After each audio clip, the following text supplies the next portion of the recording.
You said that right? Yes. It's supposed to be open. Oh, Oh, okay, I thought I was wrong. Yes, no, you're wrong. Because I just said it in my head, I'm like, no. If you're backtrack, let's backtrack.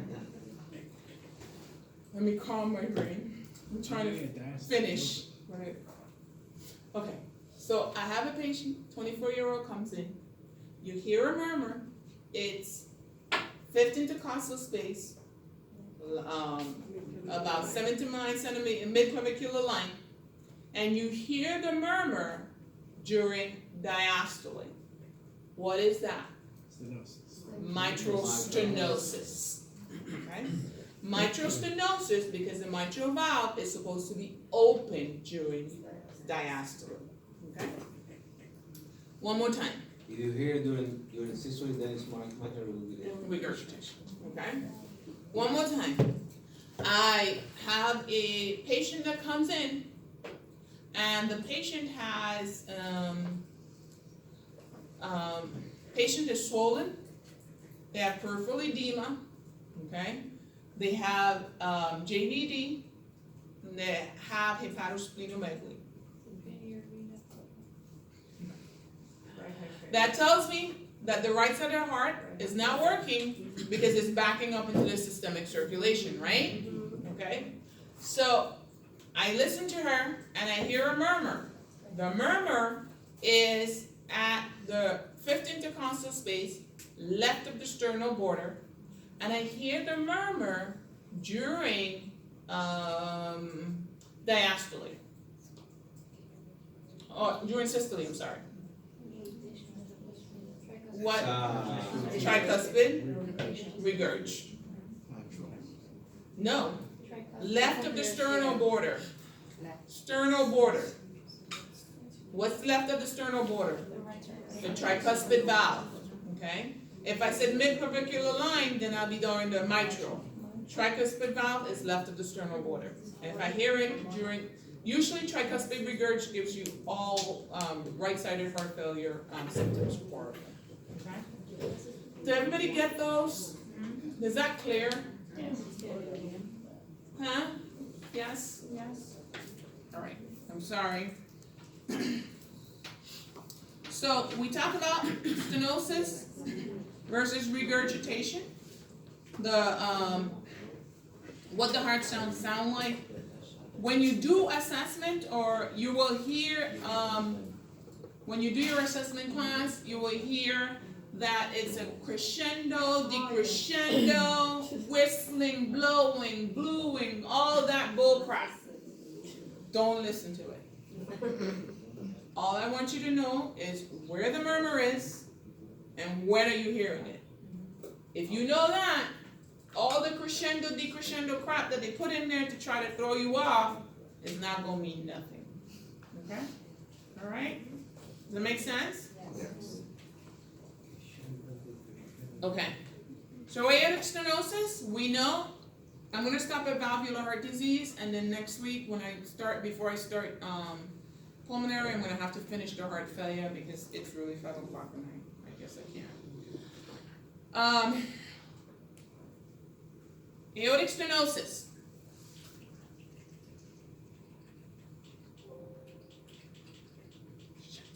It's a little over 30 slides. Only makes it 50. Okay. I guess I won't. It's a little over 50 slides. I was trying to be ahead of myself. Doesn't work. Doesn't pay for me to rush it. So aortic stenosis. We said that aortic stenosis occurs when the aortic valve is supposed to be open, but it's narrowed. Okay? And so if I'm hearing a murmur of aortic stenosis, the aortic valve takes blood where? Systemic circulation. Systemic circulation. Okay? So what do you think the symptoms of aortic stenosis are going to be? Fatigue. Syncope, fatigue. Will we have low blood pressure? No, not really. Because remember, if I have low cardiac output, what usually happens? I have increased systemic vascular resistance. Okay? I'm going to have increased systemic vascular resistance because Secretion My- aldosterone. the sympathetic nervous system is gonna go, I don't have enough blood flow. The kidneys are gonna go, I don't have enough blood flow. So angiotensin 2, epinephrine, all that's gonna cause clamping down, okay? But what do happen though is, I can't get enough blood out to go to the brain, so I'm gonna have syncope. I can't get enough blood from this aorta to go to the coronary vessels. What do I have? Angina. Okay? So usually the two symptoms that people with aortic stenosis come in with are angina and syncope. Okay? That's why when a person comes in with syncope, they always do an echo to look at the aortic valve. Okay? Angina and syncope, those are the two things you see a lot with aortic stenosis. And heart failure, you see. This is usually what aortic, stenotic aortic valve looks like. So severe stenosis. Yeah. That's bad. Very bad. Okay. Mitral stenosis. Mitral stenosis, if I have a mitral stenosis, what's going to happen here? My mitral valve takes blood from where? From the Left left atrium ventricle. To the left ventricle. If I have a stenotic mitral valve here, what's happening? Decrease low, It's going to back up where? The lung. To the lung. So what are my symptoms? Sort of Pulmonary issues. Left-sided heart failure. Okay? Pulmonary issues. It's going to go all to the lungs. Okay? What usually happens after left-sided heart failure? pulmonary. Right-sided heart failure. What's the leading cause of right-sided heart failure?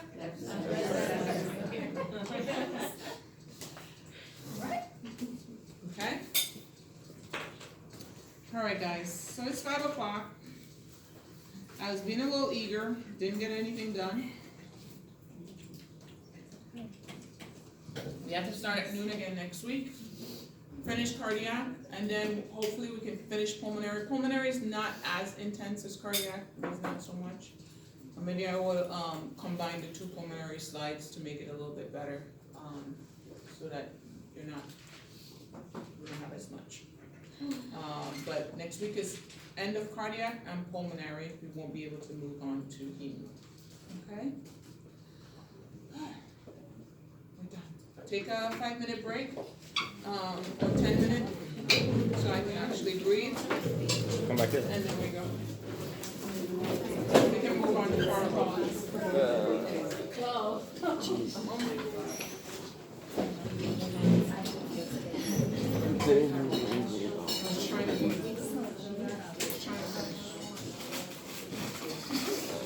I have 0 brain function in this one. Like, retention is down to 0.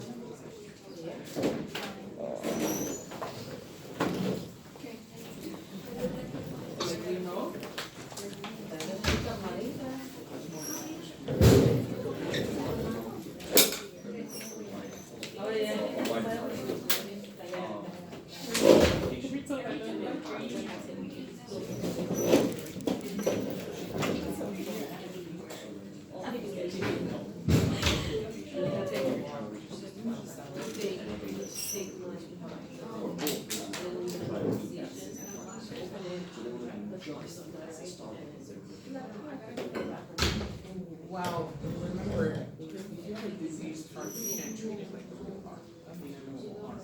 So, their reason for looking at systolic is they were still trying to get enough infusion to the systemic circulation. Now, when you're looking at both, when you're looking at the whole heart, so the reason they were doing that is because the heart was diseased. And the key was to try to get infusion. Yeah, that's also for what the perfusion is if the map is It's hard. They just have to do it until, I mean, I'm sure that person ended up with some kind of end organ damage. And usually it's a little bit of kidney damage. You start seeing it again in your home. Just don't have perfusion. But it's a disease time, so you gotta